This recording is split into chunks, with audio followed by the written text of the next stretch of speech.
Subscribe for future mentions on the new episode. Have a great day. Subscribe for future mentions on the new episode. Have a great day.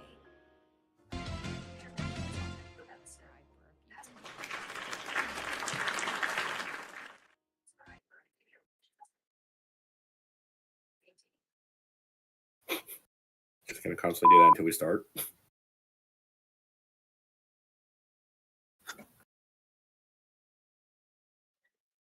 Can you guys hear me? Loud and clear. Gobble, gobble, gobble. Gobble, gobble, gobble, goo. Oh my goodness. Is it me or do we all get haircuts?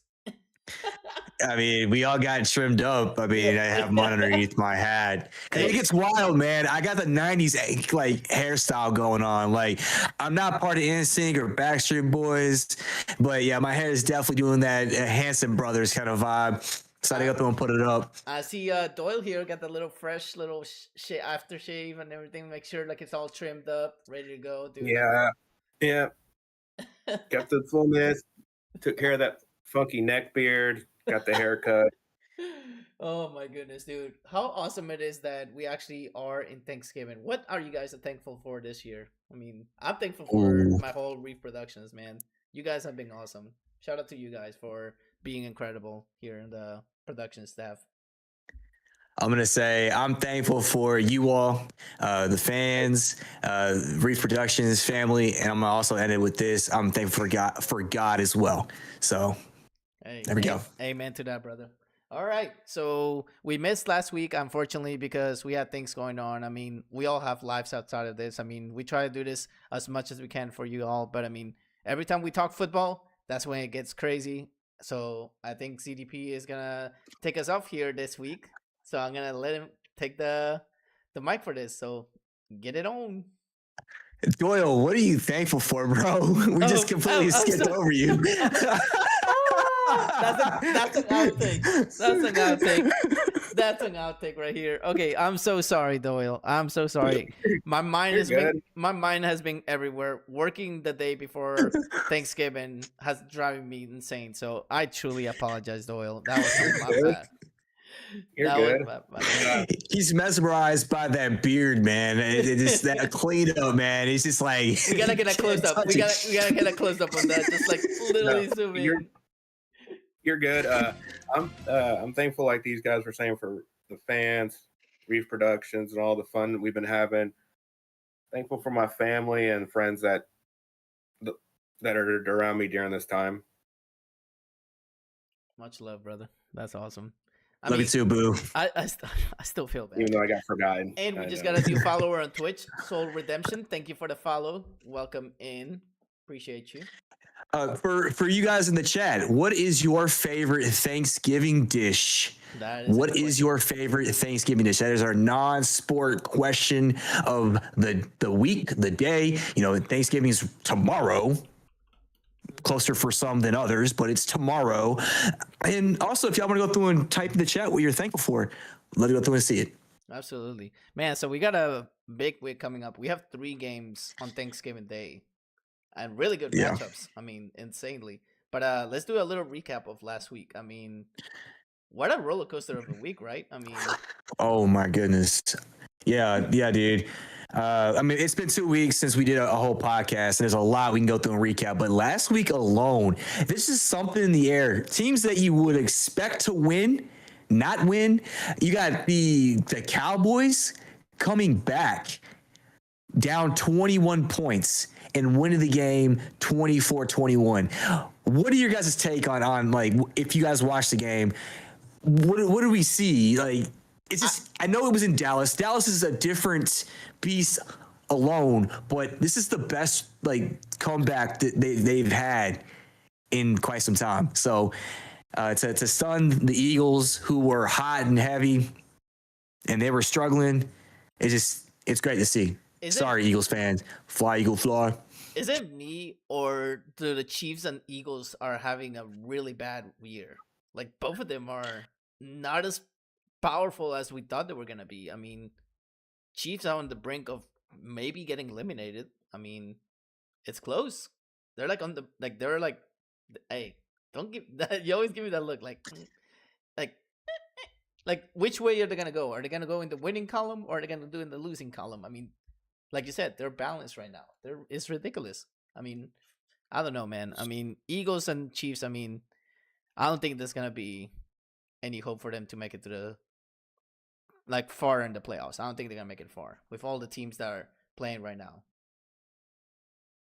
So the Chiefs. Go ahead. Sorry, Doyle. Sorry. of the two, I was more surprised that the Eagles. Yeah. Because they were up 21, and then for some reason, it's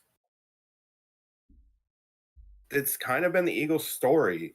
Like, they either have one good half, and then they just completely collapse. And that's what we saw.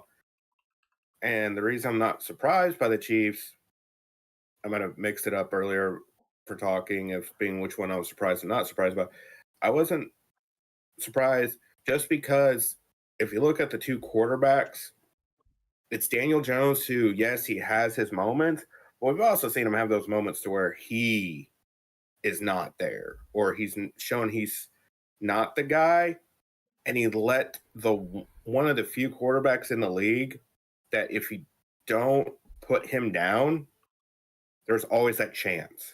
There's always that chance just because it's Mahomes that when they were kicking field goals instead of getting 7, it just felt like they're not putting the Chiefs away.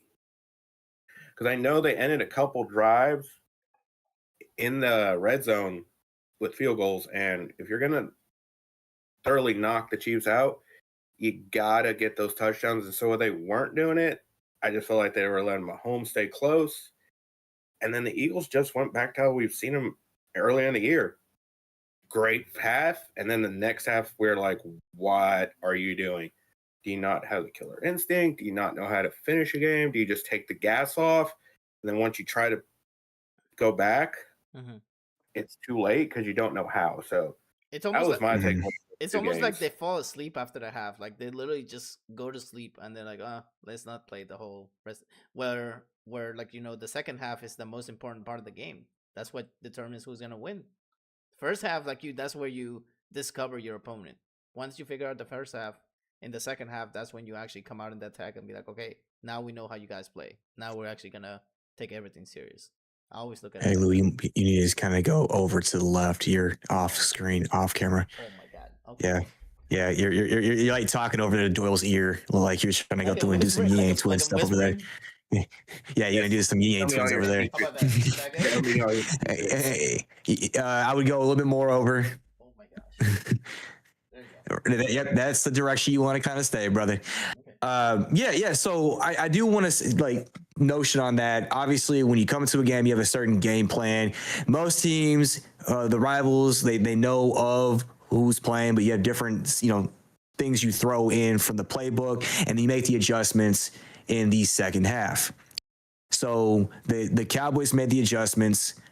And again, it comes down to the Eagles OC, where we've all talked about in every image he's done. I don't think he knows his job title. I don't even think he knows where he's located. I don't even think he knows that he's coaching for the Philadelphia Eagles, offensive coordinator wise and all. So now I will say I was very surprised on top of that the Chiefs did come through and win against the number 1 AFC seed to keep their playoff hopes alive. That's a really big thing.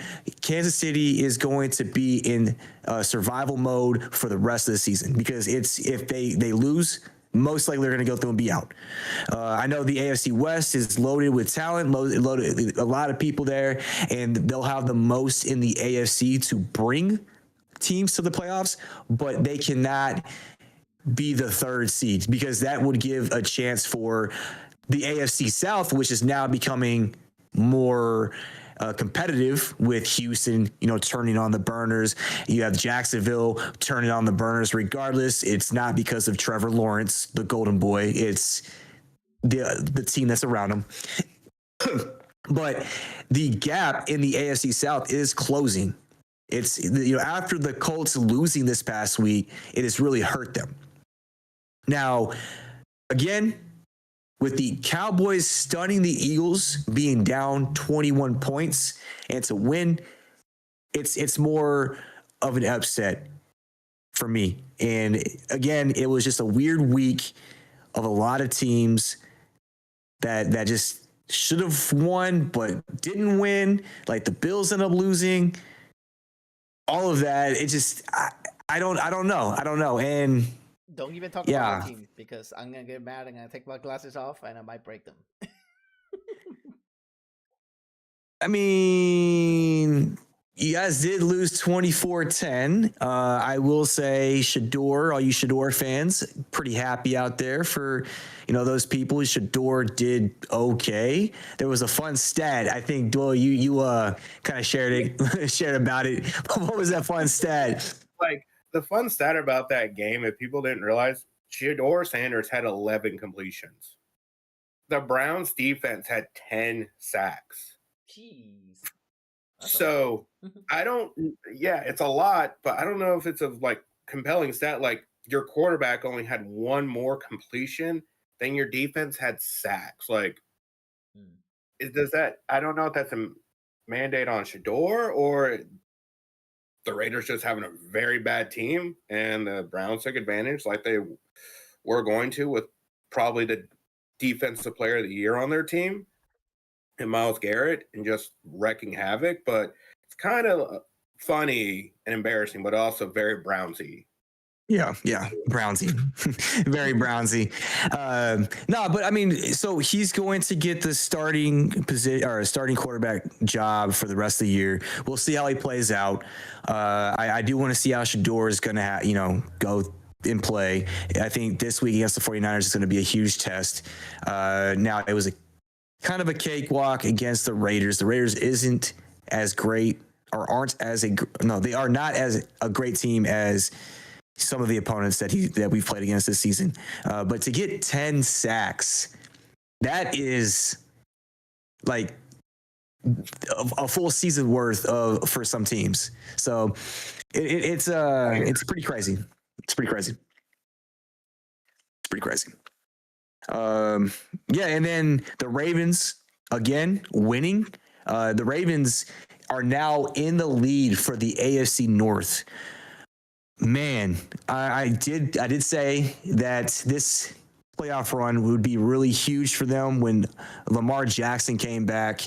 Now, we know how Lamar Jackson is going to be in the playoffs, but how do you guys feel about this playoff run so far with the Ravens climbing up and now taking that first spot in the AFC North? I still think. Oh, go ahead, Dylan. I was gonna say, like, what surprises me the most about it is they're winning in spite of Lamar. Like, if you've seen how he's been playing, and it's nothing against Lamar, great quarterback, he has not had that how he was pre-injury where it was like, oh, he has as many touchdowns as he has incompletions, or his pass rating's ungodly, like almost perfect game, pass rating wise, 4 touchdowns, no picks, 3 touchdowns, no picks. Lately, he's not been Lamar Jackson that we all have come to see. And it might be just because his injury. Yeah. He is known, and it's nothing wrong with him. He is known for being a running quarterback. Mm-hmm. When you go into a game, you have to defend Lamar as a passer and as a runner. Lately, in these previous games, Lamar has not been Lamar and such that he's not running when he can. Normally, Lamar sees the play breakdown. He's taking off and he's getting 10 yards. The Ravens aren't even running him in those design RPOs with Derrick Henry, which made them almost unstoppable last year because of that two-headed monster. So teams are now playing him as a true passer, and I think that's where he's struggling because he's getting defended as a true passer. So until Lamar goes back to at least getting 60, 40 like 40, 60 yards running. I think the Ravens offense is going to keep struggling just because teams are just going to be like, we don't think you can fully beat us with us not worrying about you running on us. That is 100% true. That's 100% drop. true. And since we know you're not running, we only have to single on Derrick Henry, so we're not dropping that extra guy in the box. So it's that, and if he's going to be a passer, they don't have the weapons to do it. Well, Mark Andrews and Zay Flowers. I mean, Zay Flowers is, a younger Tyreek Hill. So he gets open. He's got that, skill set and all, but he's more of a deep threat. He's not as fast as Tyreek Hill. But, one thing that's really compelling in the AFC North, it's still open. It's still open for anybody to go through and take that. You have the Ravens still having to play the Bengals twice and the Steelers twice. And with that being said, as abysmal as the Bengals have been playing, they still have a chance to win the AFC North with a 3-8. And I would say if everything can, fall out, the Browns may have a chance if they can win out with Shador Sanders. It's a very slim chance, but hopes are alive after this win. Hey, this past week. It's funny how both our teams may have a chance in the divisions. Because, my team is mathematically not eliminated yet. So we still have, basically, I know we're going to touch that a little bit, but like me and Doyle talked last night, they're on a lifeline right now. One more loss, bye-bye. But But Arky here actually put up a good point on Twitch. He said Henry has also been fumble prone a lot this year, so that could come back to haunt them in the playoffs. It's true. Well, that's a thing when they played against the Bills. That drive that he had at the end of the game, which allowed the Bills to eventually get the win to seal the game. He's definitely had that issue this year with fumbling. You see it from time to time again. And if they make it to the playoffs, he's going to go through and need to secure that ball, because as you did bring up, Doyle, Lamar is not being Lamar when he's one-dimensional. So, and we could potentially see them get eliminated because now that Burrow is coming back tomorrow for Thanksgiving, Bengals might just ruin the Ravens. No, he's not. He's still inactive. No. He's starting. He's starting? Yep. They made that announcement? Okay. Yeah. So that's why I was about to do that. That was going to be in my big news. It's they activated him and he's been practicing. He came off of the IR the week before we took our hiatus. So he practiced all last week. They weren't comfortable with him starting against the Patriots. So they waited, and they're going to start him against the Ravens. So now it's going to be interesting with that offense. I know him and Flacco was putting up numbers, but now you're having the true quarterback come back, and maybe that more the vocal leader of that offense is back. So it's going to be interesting what they can do. That's why I said, that the Bengals might be what ruined the Ravens' chance to make the playoffs. Just because he's back now, he might actually. Bengals might not make the playoffs. We don't know yet. What are they like? 3-8. So they can't make the playoffs, but at least they can actually ruin other people's playoffs hopes. Because that's what I noticed. A lot of they still have a chance. I think they can get in because of that division. Yeah, that division. The wild card. The North's only going to send one team. It's going to be their division leader. That is it. Every other, because I think right now it's, if I'm not two AFC East teams, two AF West teams, two AFC South teams, and then the one AFC North team. And the AFC North is only going to send the division winner. Man, talk about a mess division, huh? Like, Jesus. You have Baltimore with 6-5, Pittsburgh with 6-5, Cincy with 3-8, and Cleveland with 3-8. Yeah.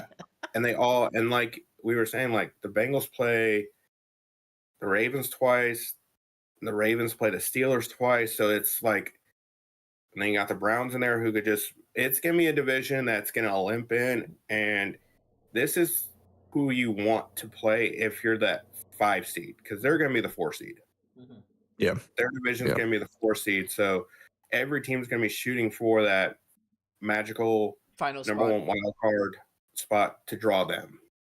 Because I mean, look at over here. It says they play the Bengals, like you said, twice. Steelers. They got the Packers and Green Bay, which that could like potentially be a loss too.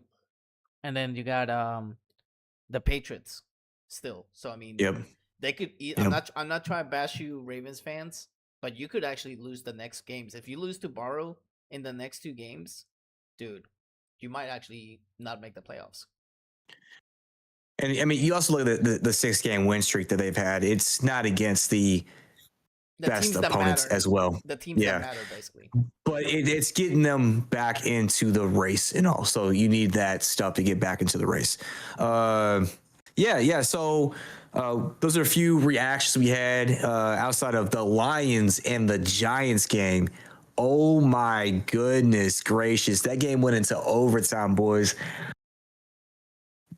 Detroit, coming out winning by 3, but I would have never thought. I mean, regardless, Jameis Winston, Mr. W, throwing it up there. I'm not throwing out West, gang signs. I'm sorry, but Jameis Winston balling out for New York over there, balling out.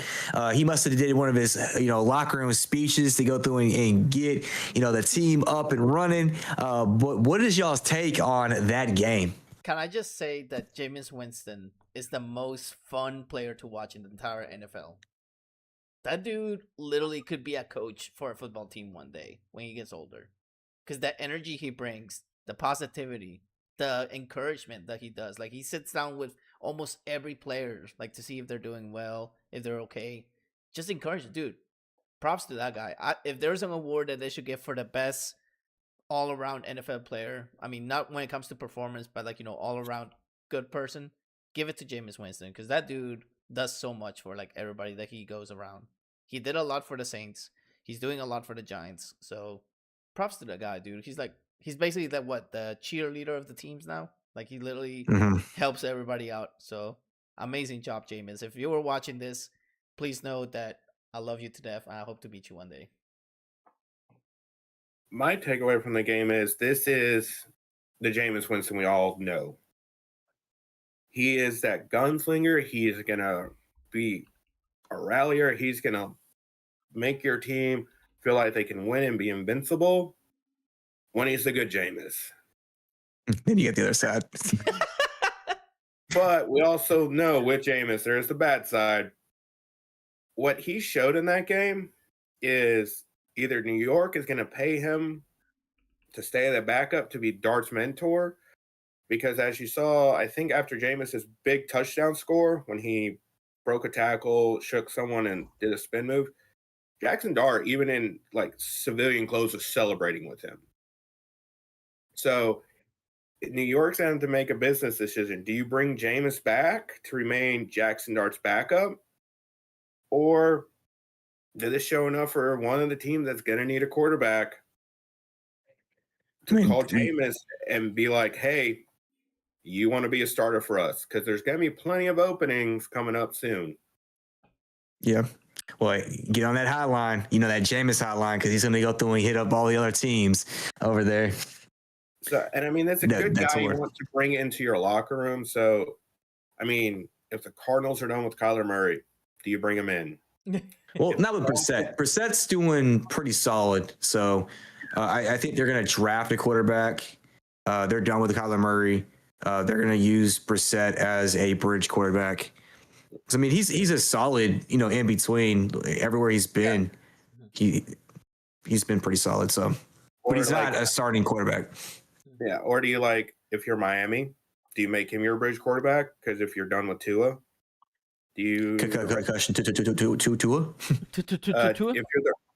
If you're the Raiders, do you run him back with Geno, or do you bring Jameis in to be the bridge quarterback there? Nah, you just run with Genty there. Yeah. Or New York Jets. Like there's plenty of teams who are going to be in that quarterback hunt market, and he wouldn't be a bad starter that you let him start out the season, let the young guy come in, learn behind him. And then when it's time, you just do that switch. Jameis has shown that he's perfectly good at being that mentor and does not. Yeah, he'll be disappointed he lost a starting job, but he also can be told, like, hey, you're coming in to mentor this guy. And when it doesn't look positive for us, like we're out or something, we're going to give it to the young kid. Mm-hmm. And I think that's going to be an interesting conversation that the Giants have to have. Do you pay him to remain your backup behind Dart? Because you're going to risk losing him to a team. Just give the boy crab legs, man. You know he'll eat it. Give him a bucket of crab legs. That dude, ever since he came to New Orleans, he loves those dang things, dude. But okay, let's talk about the last one that the hot tanks. I'm sorry, hot tanks, because we actually changed the name now, right? Yes, hot. Well, we got we'll talk about the hot tanks. So it's our little pun for hot takes. So going into week 13, we got some hot takes for y'all. So for me, the Bears. Wait till that comes up. All right. So the Bears and Eagles game on Black Friday is going to be Caleb Williams. He gets his biggest test against the Philly defense. A win would vault Chicago into an NFL contender status. They are having a sensational year under that rookie coach, Ben Johnson. At the beginning of the season, I told y'all how he's going to go through and change that dynamic of that team. That defense is 6-7, is okay, but leading in the turnover ratio, things you need to go through and do to make your offense have the opportunities. Caleb Williams going through and painting his nails and putting some numbers down and all that. He's doing his thing to, his receivers. But with that being said, this game is going to be a hot one. All right. For me, my hot tank has to be the Denver Broncos. Are they really that good, or is it just the defense that's winning in the games? I mean, they're 9-2 right now. They're a really hot team. But if you want a really Super Bowl team, you need a complete team, not just defense. I mean, yeah, I understand defenses win championships, but you need that quarterback, you need that offense, and you can't just rely on your kicker all the time. And I mean, don't get me wrong, props to Champagne for getting that team together. He's been wanting to get another championship run, and this might be it. I mean, he might actually, if he wins another championship, then the Saints can bite themselves in the foot and be like, you know what, we made a mistake letting him go. That was a big mistake. But Saints tend to do that. They tend to like let go of really good names. Like, okay, Dennis Allen doing great with Chicago, Sean Payton doing amazing in Denver. So it goes to show you, dude. I mean, I don't know what my team is doing, but they just love to give away. It's like, here, Merry Christmas, give everybody something, and everybody does well when they get out of New Orleans. So I don't know if it's because Loomis is doing something, but if they don't turn this around, dude, Saints are gonna have a really rough time. I mean, props to Denver. Like I said, I mean, my hot take is hot. I call them now Hot Denver, just because they're doing great. They could potentially have a good run, but from what I look at, they play the Commanders at Washington. That could be a trap game. I always say that when it comes to like a team that has like a losing record. So that could potentially be a trap game. But then after that, they got the Raiders. So they could win that one, because even though it's in Vegas, they're going to win that one. Now, even though it's in Denver against Green Bay, and I always say, remember, at home, they win. And so far, they haven't lost, right? They're undefeated at home. Yes. Yeah, they're undefeated at home. That's ridiculous. So, I mean, they can keep it up, but I mean, eventually somebody's going to be like, you know what? We're tired of losing in Denver. Let's get a win.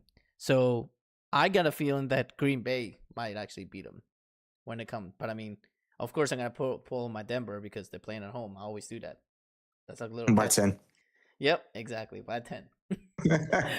But they got Green Bay, they got Jacksonville, they got Chiefs, and they got the Chargers. So really tough games to prove like if they can actually be contenders. But definitely get that offense clicking, and I promise you Denver is going to have a long run in the playoffs.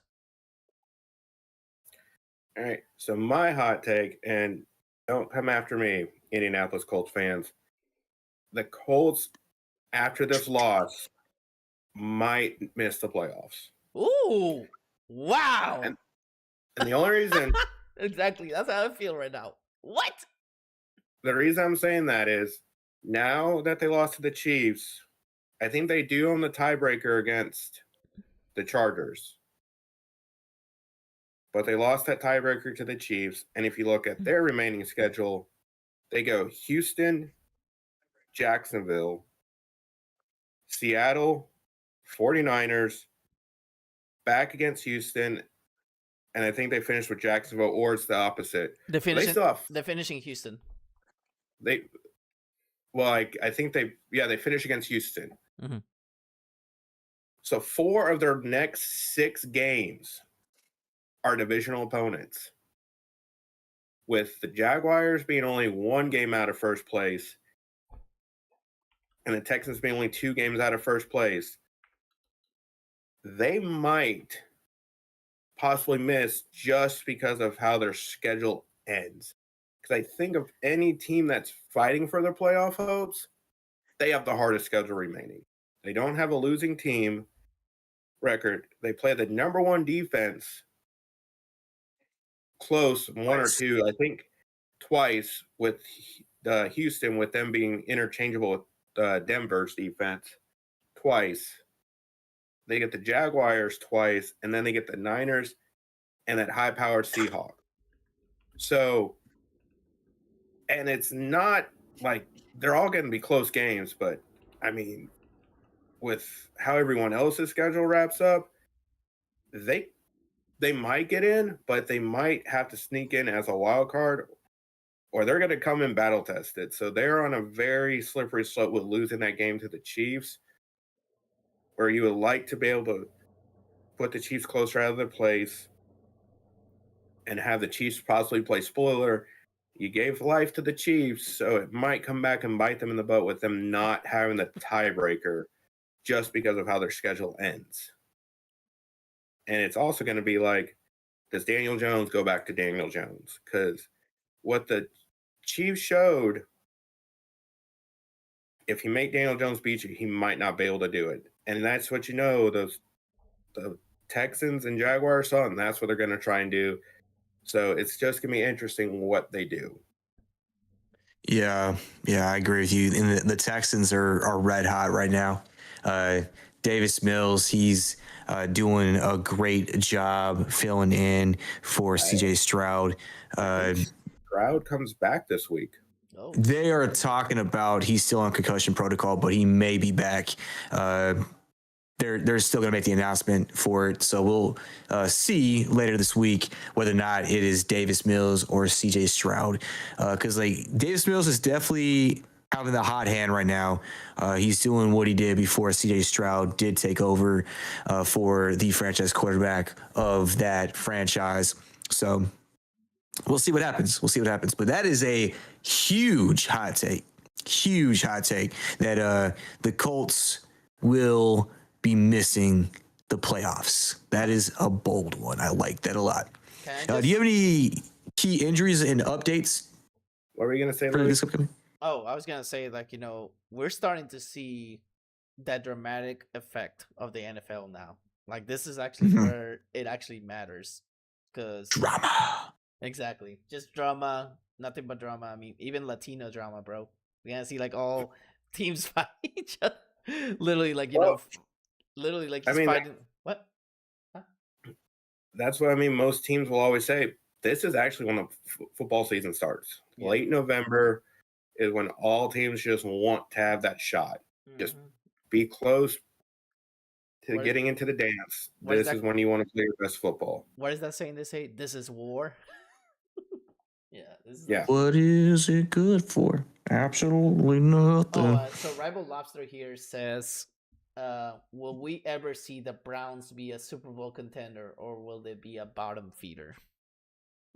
Well, they made a playoffs a few years ago. So, I mean, it's just getting the correct players. We made that move that Deshaun Watson that set the franchise back.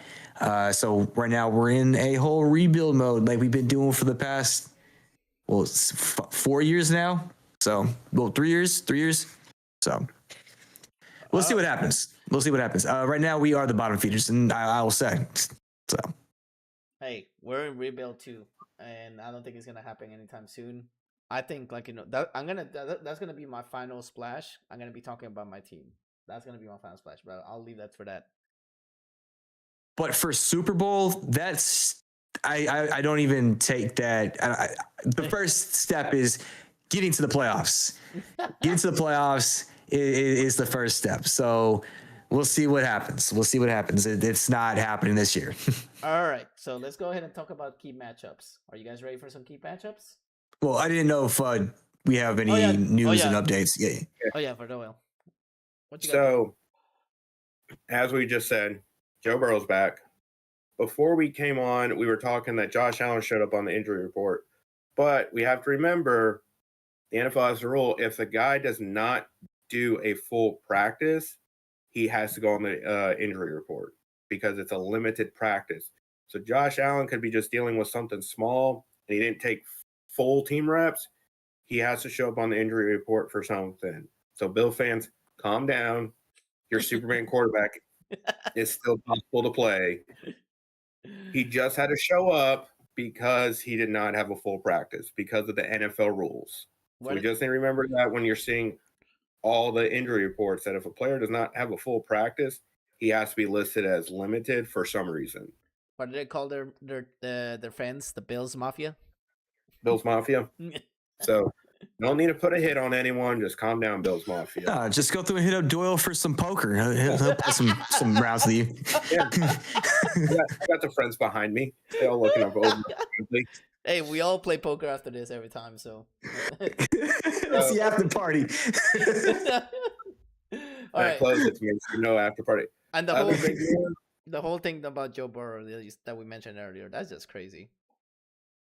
Yeah. Other big news for the Bucks, Bucky Irving might be finally starting, but Baker's probably out, at least for one more week because of his non-throwing shoulder. So that's going to be an interesting thing with them in a very tight playoff race of their own for their division. Mm-hmm. Good news for Steeler fans. I don't know if it's good or bad. Rodgers has their injury to his left wrist is not as bad as they think it is. So they think they can do a quick fix or something that he can be able to play on it, or it's not as bad. So he'll be able to play for them on Sunday. He's not been ruled out yet, and there's optimism that he will be back. CJ Stroud, as for the Texans fans, close to coming back, but not cleared concussion protocol. It's more positive that he might start. And then for the Lions, your center came out of retirement to play with you guys today. For the Panthers, your safety, Sean, I'm going to destroy your name. I am so sorry, sir. The ring, he's suspended for doing a little sack tap on Juwan Jennings. The Patriots did place their rookie tackle Campbell on IR with hope that he is going to be back for the playoffs. Mm-hmm. They just put him on IR. So it'll be interesting to see if he comes back, because if he's gone, their whole left side might be out for the playoffs, which could come back and hurt them. Mm-hmm. And that's pretty much all the big injuries that are affecting a lot of teams. You forgot about one. Which one? AK. That affected. Oh, yeah. Yeah. And Kareem Hunt is now possibly out for the year. Sorry, Louis, I forgot about that one. Yeah. With a shoulder injury. Look at CDP. Yeah. He's like what? I didn't even know that day. I was just watching ESPN. I was like, they were talking about how how much Kareem Hunt means for the Chiefs. Like he brings a different dynamic, and that's how they won last week. And then now I'm like finding out that he's injured. Oh man, Kamara. Yeah, Kamara is out.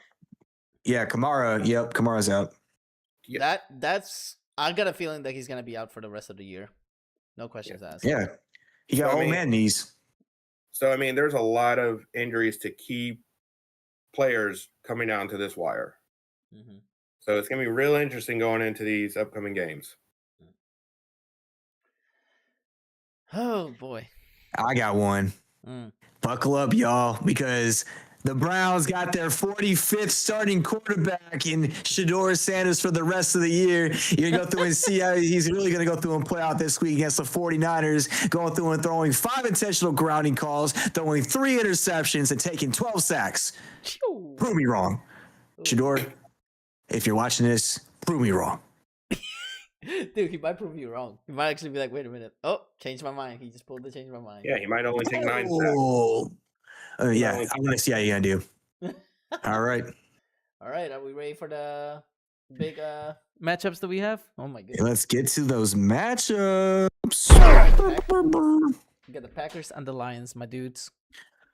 Oof. Man. All I got to say about that is, like, what is that line I say, CDP? Like, oh, man. Oh, man. It's a NFC North. Thanksgiving. For the top dog. Thanksgiving. Who's gonna eat the turkey? Who's gonna eat the turkey, guys? The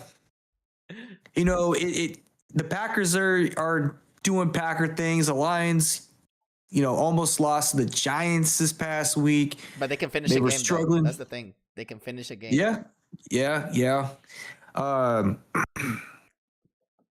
am going to choose the Lions for this one just because it's in Detroit. And I don't feel the Packers are going to be able to pull a victory out in Detroit. Here. So, in Detroit, yeah. Viper would actually be really happy that you chose that. He'd be like, "Go Lions!" Shout out to Viper. Hey, talking about that. We're playing y'all. Playing the team up north this week. Michigan rivalry week. It's gonna be a good one. Ooh, that's a bloodbath, man. Jeez. All right, I gotta take my glasses off for this matchups because this is all really good matchups. So we got Packers and Lions. I gotta say, I think the Lions are gonna get surprised, and I think the Packers are gonna pull this off.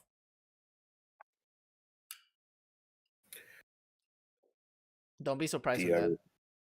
Reason? I just think the after the Lions lost last week, I think somebody found a weakness. Oh no, I'm sorry, they didn't lose last week. They almost lost last week. That's the clip. Oh my god, I'm sorry. It's been a long day, but I got a feeling that the Lions are gonna slip up and the Packers are actually gonna win. It's gonna be a close matchup again. It's gonna be by 7 points. I like Detroit in this game. I just think that offense is a little too much for the Packers to be able to score with because the Packers have shown us lately they are not able to score. And I feel like this is going to be another Jahmyr Gibbs game.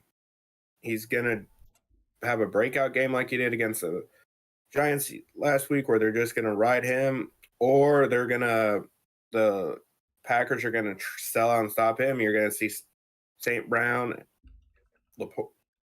and they're tight. Laporta, I don't know if I think Laporta's out. I think he's got hurt as well. Yeah, he's out. I think he's out for a season, yeah. Yeah, he's on IR. So you just got St. Brown, Williamson, Gibbs coming out of the backfield. So I think it's just going to be, I think the Lions have too much. So I like the Lions. So you're both going Lions, I'm going Packers. Okay. You keeping track of that, CDP? Yeah, I got you. Okay. All right. So what's our next matchup we got? We got the Chiefs and the Cowboys. Oh boy. You mean the Cowboys, right? So this is going to be a game where Dallas is going to prove that the win over Philly wasn't a fluke, And then on top of that, the Chiefs needed to win this game to keep their playoffs hopes alive. With it being in Dallas on Thanksgiving, I have to go with the Cowboys on this. It's going to be a close one. At home, give me Cowboys. Give you Cowboys. Oh boy. All right, I'll let you do this time, Doyle. What you got? Give me the Cowboys.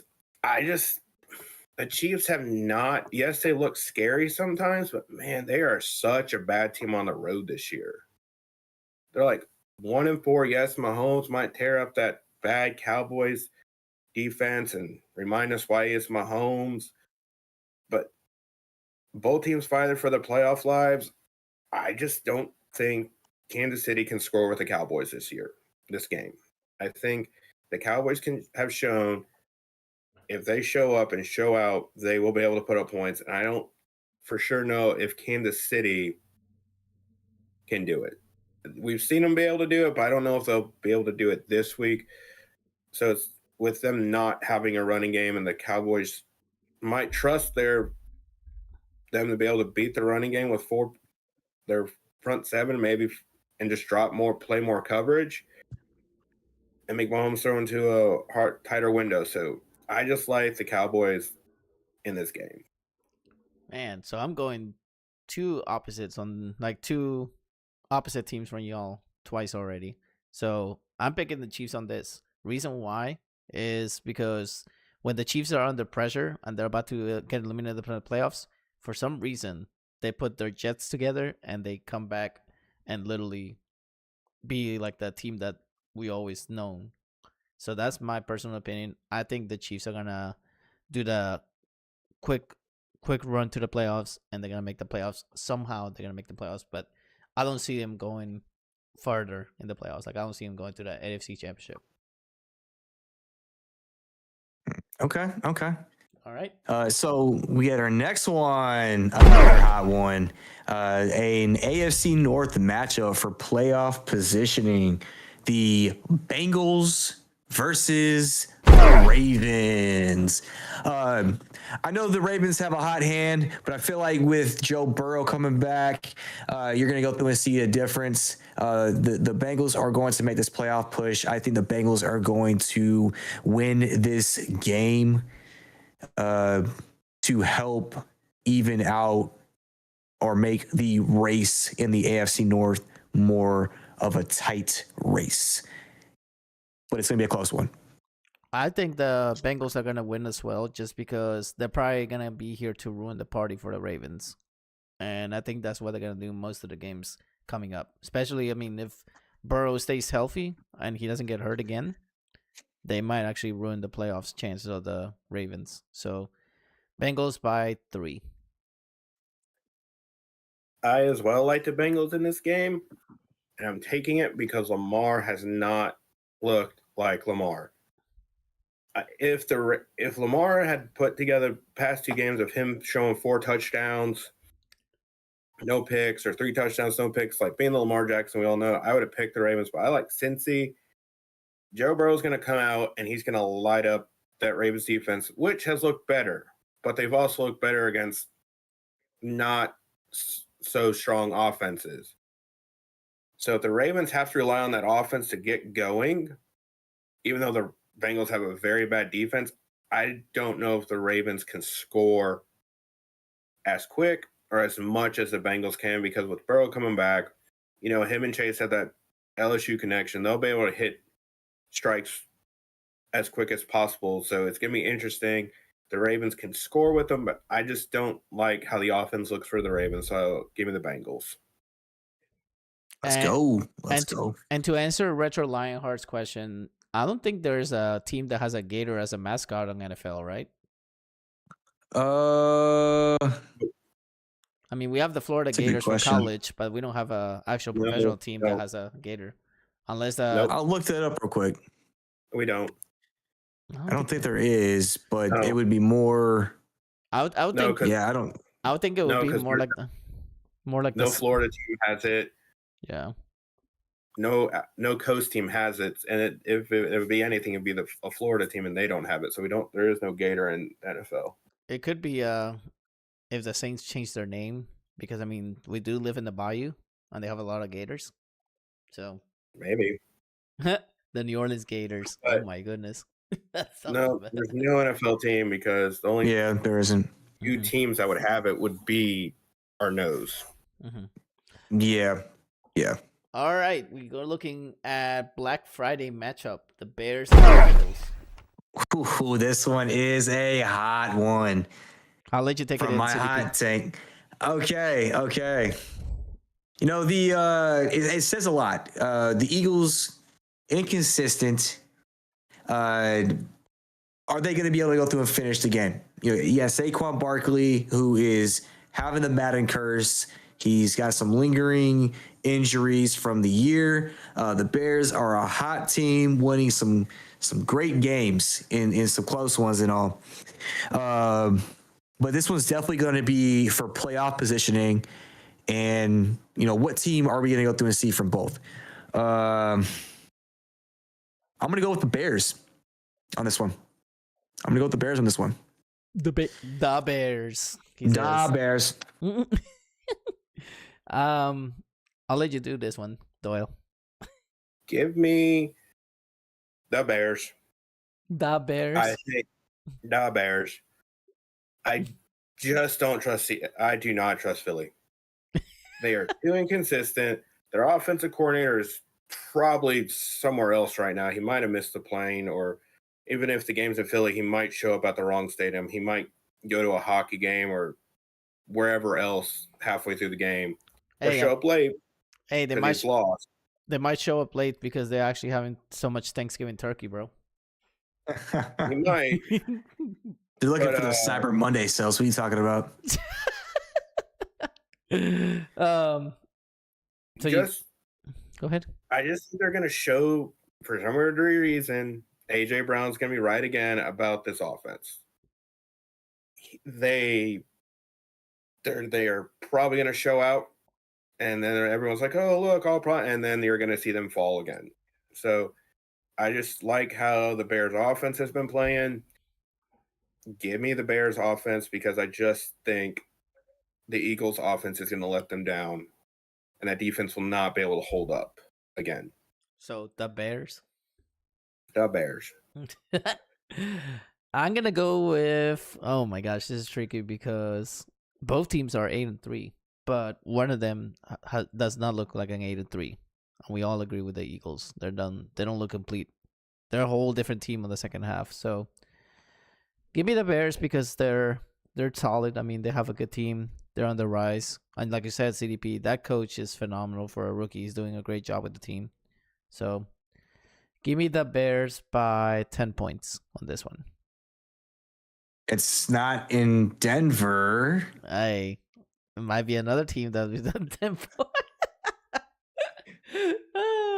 Oh my gosh. All right, let's look at our next matchup here. We got the Texans and the Colts. AFC South division rivals right here. Ooh,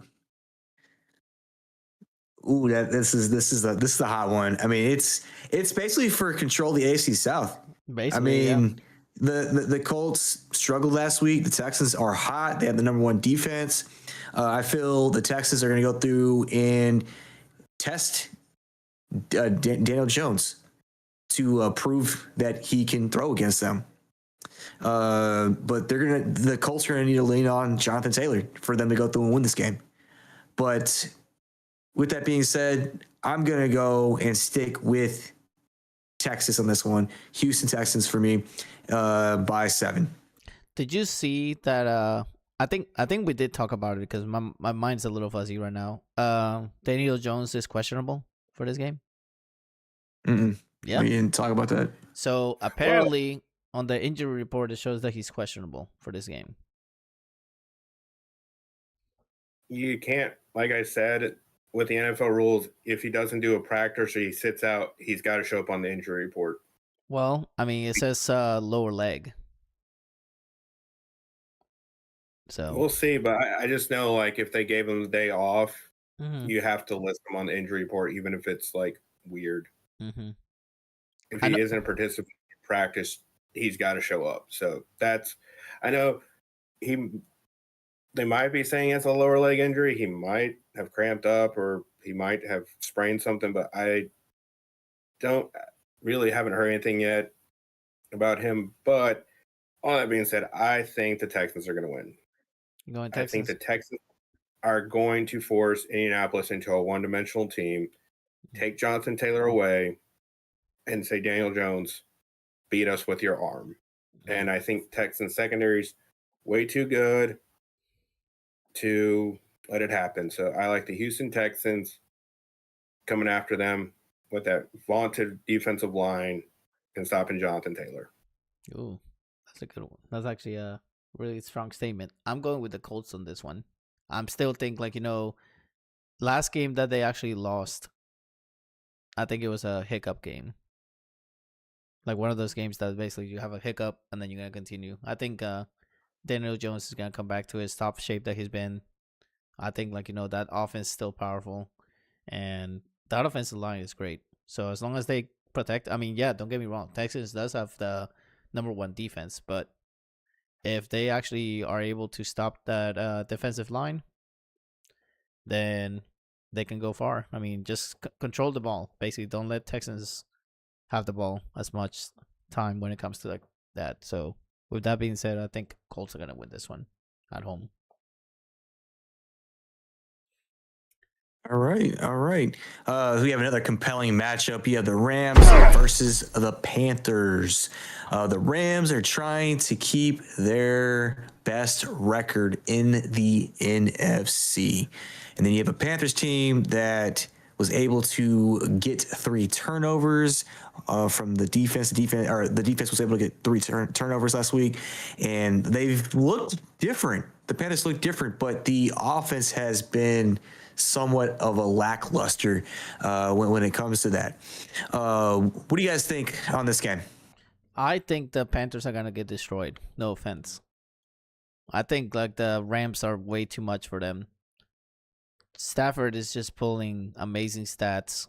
He has really good people, good staff all around, and plus, they're playing really hot right now. They're the hot team on the NFC side of the things, and I think it's gonna be too much. I think this is actually gonna be a really tough game for the Panthers offense because Stafford is still like I said, he's a really good quarterback right now. He's pulling really good numbers. So give me the Rams by 14 on this one. I am along with Louis. Give me the Rams. Yes, the defense got 3 turnovers, but they were only able to get 3 points off of them. You can't do that. This Rams offense, I think, is just going to be too much for that defense, and the Panthers can't score with them. I think the Rams are going to do the "don't let Rico Dottle beat us" mentality. Mm-hmm. I make Bryce Young beat us. And if they lose that way, they're going to hang their hat because I just think that offense with Stafford, your front runner for MVP with 30 touchdowns, 2 picks, having his 2 weapons, the Devontae and Puka. And it's funny, I saw this. Devontae Adams has more touchdowns in the 5 to goal line than the tush push for the Eagles. Wow. That's wild. That's insane. So when they get down there, the Rams are going to score touchdowns. And I just don't think the Panthers offense can score with them. So I like the Rams to win this game. Yeah, I'm going to go with the Rams as well for the Panthers to be close. Okay, we'll backtrack. The Rams went through and tore apart Tampa Bay last week. Just to, admit their dominance and stuff like that amongst another team that is struggling with a lot of injuries, but still has a lot of skill set on that team. Now, the only way the Panthers can go through and win this game is to get these turnovers. And Dowdle is going to need to have a great game because Bryce Young just ain't it. Just ain't it. But yeah, I'm gonna go with you guys on this. The Rams are gonna win this game. I believe by flying colors. Just as bad as they beat Tampa Bay last week. Yes, they definitely are on a different level. But yeah, we got a few other matchups over here. We're going to call this a speed round. If you guys have not been a part of the podcast, we're going to go through a list of teams and then quickly go through and put the teams we think are going to go through and win. And you all can go through and join us as well, putting the teams you think are going to win as we announce them. We love to go through and see it and kind of get your feedback on who you think is going to win. So starting with that, we got the 49ers at the Browns. What do you guys got? I got 49ers. I think this is a bounce back game for Purdy. But this is also a game where Myles Garrett's going to have to go against Trent Williams. Granted, he's not the same player that he used to be, but this is going to be a good matchup to see Trent Williams and Myles Garrett go after each other. But I like the 49ers in this game just because it's Kyle Shanahan's offense. Yeah, I'm going to go with you guys as well. The 49ers are going to win this game in Cleveland. I do want to see how Shador is going to go through and play out against a more superior defense than he is seen. But I do think Myles Garrett is still going to get pressure on the quarterback. I don't think it's going to be as high of a scoring game in the first half. So maybe the third quarter, it'll come down to whether or not the Browns offense can move the ball because the defense is going to be able to go through and stop them. But if it's not going to happen, then you're going to start seeing the 49ers pull away later in the game. But 49ers for me as well. Also, so full house on that. What's up? Fun stat about this game. McCaffrey is only like 200 yards, a little over 200 yards in rushing and receiving, to be the first player to have 2 1,000-yard receiving and 1,000-yard rushing seasons. Oh. So the bigger question to me for the Browns game is, can the Browns stop him? I think they're going to lock in on him and have Brock Purdy win the game. Well, it's just more like, can they stop him from receiving as well? For sure. That's very true. All right, next matchup, we got the Broncos at the Commanders. I'm going to go Broncos. You know me. You already know mine. But they're not at Denver. So is it by 25? I say Broncos by 7. By 7? Yep. All right. So Broncos across the board over here. We have the Jaguars at the Titans. I'm going to go with the Jaguars in this. The Titans have made their strides with Cam Ward. He's looking better as the season has progressed. But the Jaguars are the superior team here. They're going to go through and win this game. Give me the Jaguars as well. But for Titans fans, you look like you might have found your quarterback for the future as of right now, which is a good thing to know, since you're going to probably have the number 1 overall draft pick again. Yeah. So at least you don't have to waste it on a quarterback. You can invest it on a wide receiver or a tight end or something.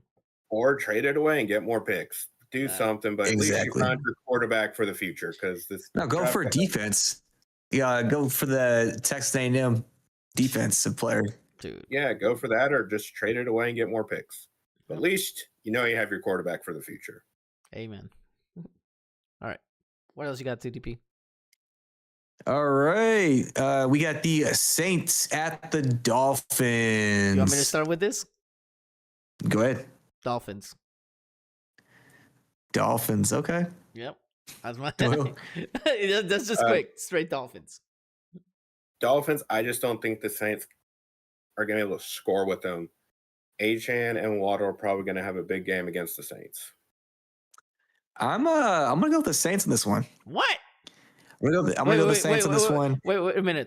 Did you take? Do you have a fever? Do you have a fever? The thing is, you don't know what Dolphins you're gonna go through and get. They do have their playoff hopes alive, regardless of the play that is there. It comes down to Tua.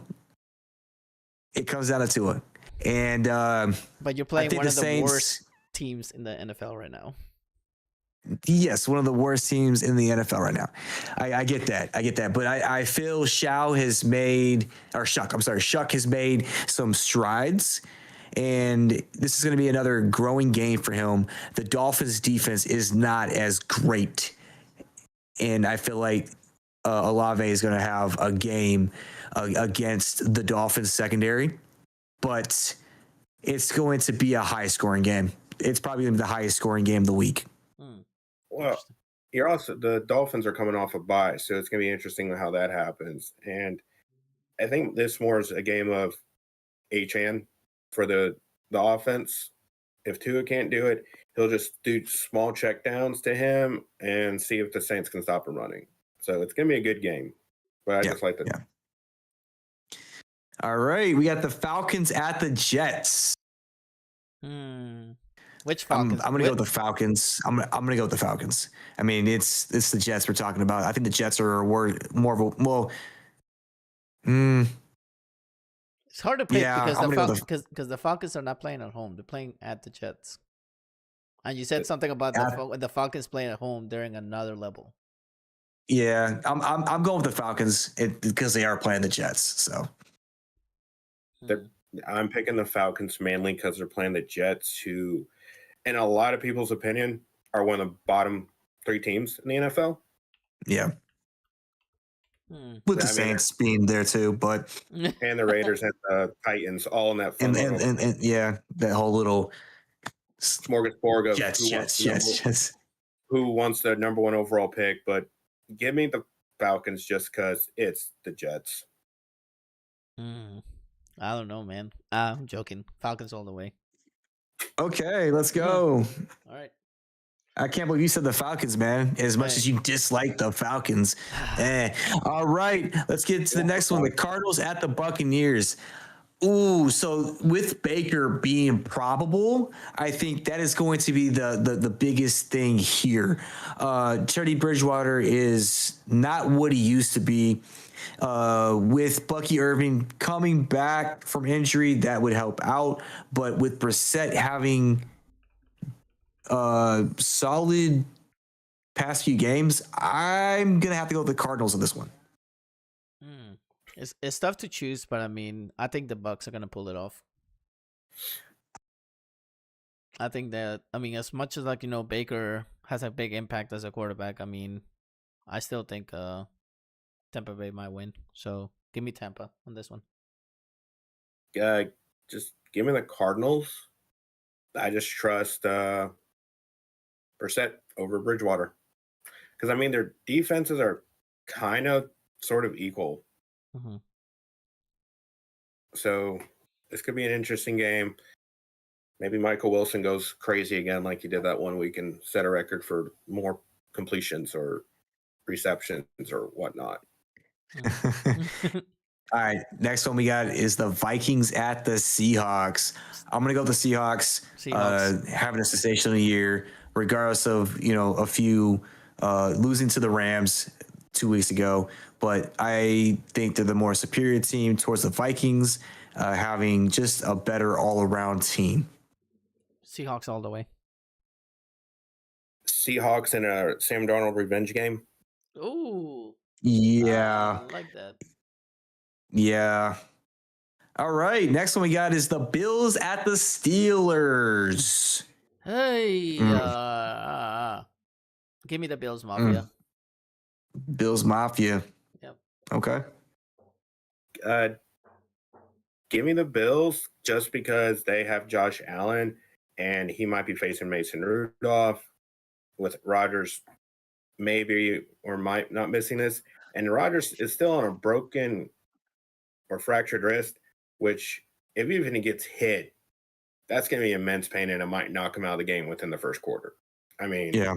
He lands on it wrong. He gets hit funny. Anything happens, he could accidentally get hit in a helmet or gets sandwiched.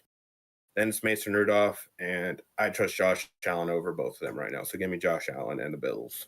Now, if well, go ahead. I was gonna say if Aaron Rodgers was playing in this, then it'll be a really close game. I'm just saying. Well, he is maybe, but his wrist has that. Yeah, it's still 50. fracture where who can get knocked out in the first quarter just because of the pain. And the Bills are coming off a bye. Josh Allen just had his number retired in Wyoming. He's going to ride the high and defeat the Steelers. Yeah, I'm going to go with the Bills as well on this one. It's just Josh Allen. Regardless of what has happened throughout the year, it's Josh Allen. You can't go through and hold that man back. He's going to do what he can to make the play. And they are needing to win to keep their playoff hopes alive. So Bills Mafia. Bills Mafia. Raiders at Chargers. Go Chargers, go. That's what I gotta say. Chargers are gonna win. The Raiders, I mean, I'm sorry, they're not a good team. If you put me with Raiders and Saints, I'm gonna say neither's gonna win. I'm going to go with the Chargers as well, regardless of the questionable causes that have been taking place over there in LA. But it's just they're playing the Raiders. I mean, it's an interdivisional, conference game, but I just think the Chargers are going to go through and prevail at home. So, Yeah, give me the Chargers. It's the Raiders. I will never feel comfortable picking the Raiders until maybe next year. No, I might. It's the Raiders. They're not. If they win, they're the team that you want to gamble on to possibly win the number one seed. You might want to bet on them to not cover spreads anymore. You just might want to just bet on them to have 10 or plus sacks given up. Who knows with the Raiders? But I'm not picking the Raiders until next year. Yeah, it's a bold pick you got over there, pal. Who? It's a bold pick to go for the Raiders. Oh, what? She picked who? Like Raiders? The Raiders. So yeah, she's been picking with us. She's got the Rams. I'll be on another level. 49ers, Broncos, Jaguars. Titans are no bueno. So Titans, she went with the Jaguars on that one. Saints, she went with the Saints with me. With the Jets over the Falcons. And then you got the Cards, the Seahawks, the Bills, and then, of course, the Raiders against the Chargers. Her logic was because it's in Vegas, which is great logic because you don't know. Maybe Thomas Brady's going to go through and pull some late night poker like Doyle and getting some wins. No, I mean, the mob won't even want to touch the game. That would be too obvious for a conspiracy theories to line up. If the Raiders somehow went in with them in Vegas, won this game, even the guys behind me, the good guys behind me, they don't want to touch this game. They're not picking the Raiders. Don't pick the Raiders. They're not even picking. Never pick the Raiders. Not this year. What game was it that they just got destroyed by the Jaguars before bye week, so they're coming off the bye week. I mean, they took the Jaguars to a tie, but into overtime. No, it was no. Oh no! I'm talking about the Chargers. They lost 6-35. Yeah, they got destroyed. Like they didn't even show up to the game. But yeah, our last game, we got the Giants at the Patriots. This one is memorable. Jameis Winston, yo. Jameis Winston, is he going to do the thing? Is he going to do the thing and be able to beat the Patriots? Or are the Patriots going to be, how the Patriots have been playing all year? I'm going to say Patriots for me, regardless of the what Jameis Winston was able to do last week. He will make the game in contention, but that Patriots defense is on a different level. That offense with Drake May is on a different level. You got, just it's a great team. So I'm gonna go with the Patriots. I think I'm gonna go with the Giants on this one. I want to go support my boy Jameis. You my boy Blue. My boy Blue, man. He's gonna win. I'm gonna take my team of the Patriots. I think bad Jameis shows up. Nah. Yeah. I can see that outside of Jameis. It's just every time he's had those great games, even when we saw him when he was a starter for the Bucks, he had those great games. The crab legs. He is throwing 3 to 4 picks, and he's throwing balls. So you're like, why are you doing this? So I think that's Jameis we're gonna get. We're gonna get that. Oh, why are you doing this, Jameis? So he's doing it for the crab legs, bro. That's what he's doing. He doing it for the crab legs. He doing it for the vine. Yeah, I ain't gonna do it. He's gonna do it for that clam chowder up in the clam chowder. Oh my goodness. All right, so we're gonna get to the final take, our final splash for the episode. I got one real quick over here. So this season you have seen the Rams surging. Oh, let's back up. Forget about the graphics we threw in there. All right, so this season you have seen the Rams surging, the Eagles having strong spurts, followed by games like last week. And surprise teams like the Bears shaking up the playoff picture. Side note again, I did talk about this earlier. Ben Johnson. He's doing great things there. And then you had the Chiefs and Bills who, we've talked about being in playoff contention, but they are struggling. And then on top of that, the Ravens are making their surge back into leading the division and keeping their playoff hopes alive. But yeah, what Lamar are we going to go through and continue to see? And then you have the typical teams being eliminated from the playoffs yet again. You have the Jets and the Titans. And I will say at least the Saints have a 1% chance of making the playoffs with how everything is shaking up. So bottom line, week 13 is the hinge point for the season when things start cooking up, drama starts flaring, and you got to go through and hope for the best dish on that Thanksgiving dinner. Make sure you get more turkey. If you are a fan of cranberry sauce, get some cranberry sauce and some great mac and cheese and stuffing, because these games on Thanksgiving and Black Friday will define the playoff race. And by December, we're going to find out who's real and who's fake. That's actually pretty good. I like that. I mean, you're right about the Saints. They do have a 1% chance to make the playoffs, but at this point, it's just evaluation for them. See how Shuck does. See if he actually can be the quarterback of the future of New Orleans.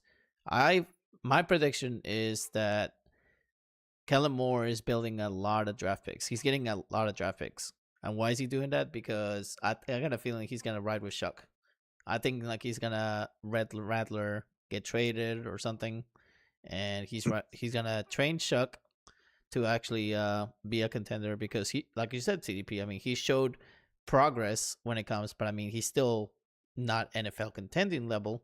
But I mean, if you build around him, then you could actually have a good Shuck. I mean, you need good players. You need a lot of offensive line help. You need a lot of defensive players. So I think that's what Kellen Moore is doing. He's just finding ways to stack up draft picks, finding the right spots. He's a very intelligent coach. I mean, yeah, I mean, he doesn't win games right now, but that's because it's his first year as a coach. So I say people need to cut him some slack. Stop thinking fire coach. Why about fire freaking Mickey Loomis? Need to fire that dude, my man. That dude has corrupted the Saints for too long, and he just needs to go. I still think the Saints are actually going to make the playoff run. I would say in the next 1 to 2 years, maybe 2 years, I would say, the most logical, the most accurate, it'll be 2 years. But I think, them having 1% chance to make them playoffs is a good thing. Because, I mean, it might actually make them actually ruin the chances for everybody else, for a lot of teams. So. Welcome in. You got somebody? Yeah, welcome in.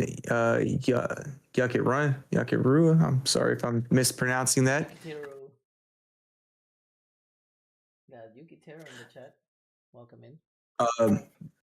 But I don't mean to cut you off on that. You did talk about giving slack, giving grace to that. The thing is, we all know the NFL is a business. Mm-hmm. And the business is evolving quickly.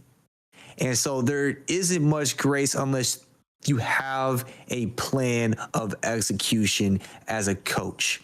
and it's with all the front office and all of that, and you're gonna have a revolving door regardless. But if Kellen Moore is part of the plan, you're going to go through and see what he can provide with Shuck, then he's going to keep that job, and they're going to go through and build around him. And again, that's the reason why he was probably that is most likely the reason why he was given the job, because having the background as a quarterback, you want to go through and be able to bring the most out of your investments. And what round was Shuck drafted? He was drafted second round. So they only have 4 years. Got you. They only have 4 years. They can't fifth round him. So usually they decide with him in 2 years what if they draft or if they extend him. Got you.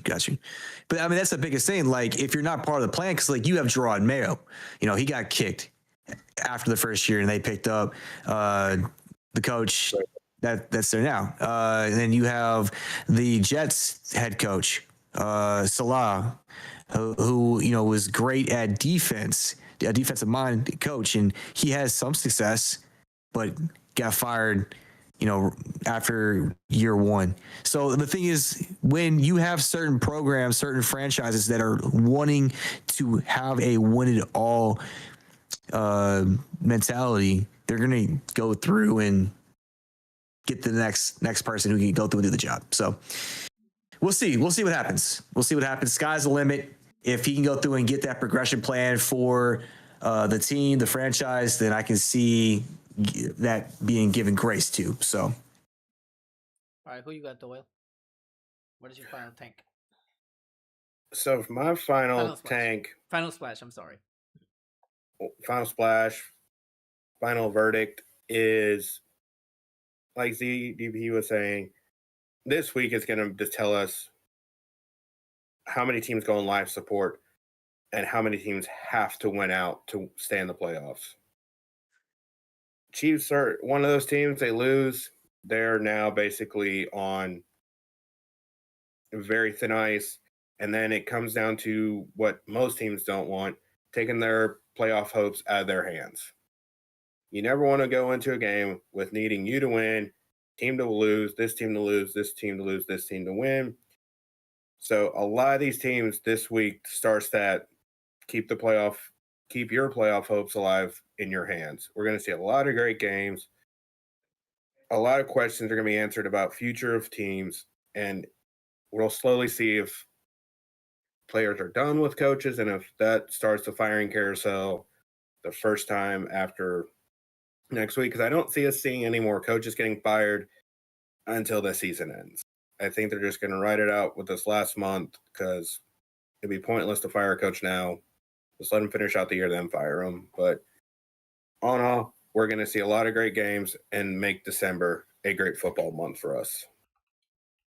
There we go. All right. With that being said, guys, we do have a few announcements we want to go through and bring up to y'all. We'll make some more announcements as it progresses, but we do plan on doing a Christmas giveaway. So y'all go through and stay tuned to all the social media on X, on Instagram, and all that, and we'll give you some more news when it comes about. So whoever's here within that time frame will be part of the giveaway, So the way that works, guys, is that we're actually going to be doing like a little announcement when the giveaway will actually start live. Like, we're going to do a little video for y'all, letting you know, hey, start tuning in.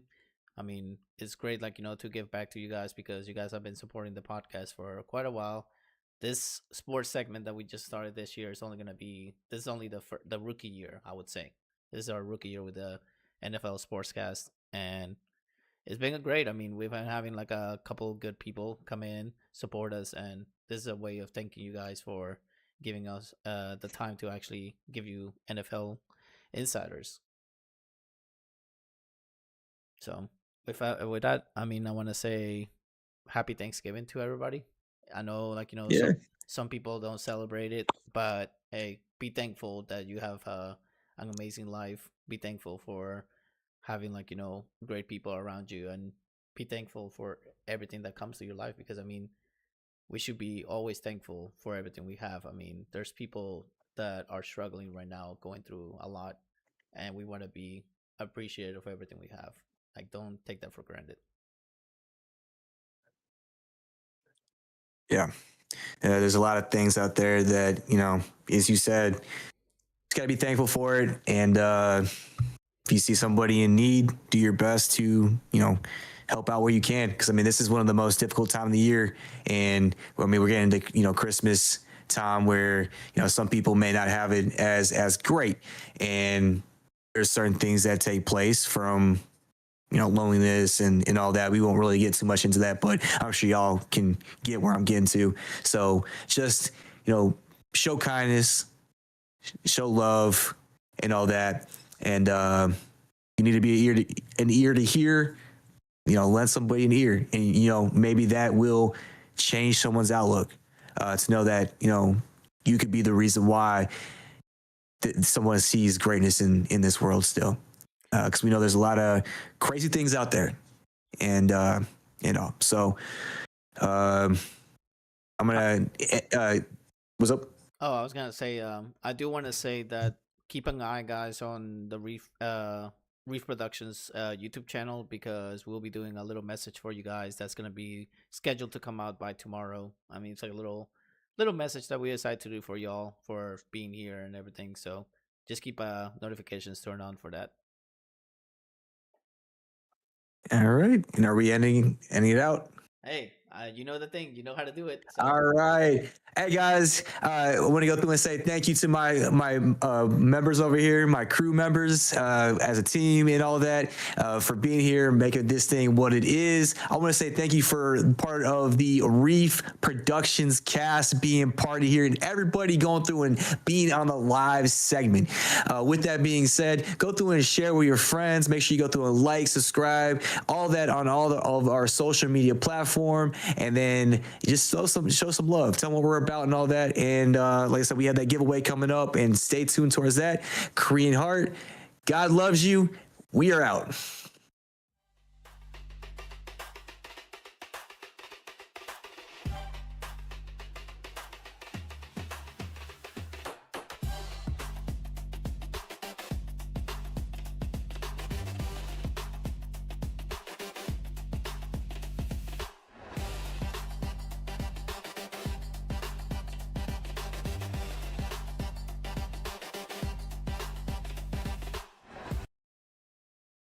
As always, today's episode was broadcast live on Twitch and YouTube. If you couldn't make it to the live segment, feel free to watch it on Spotify, Amazon Music, Apple Podcasts, and iHeart Radio. Links on the description below. See you next time.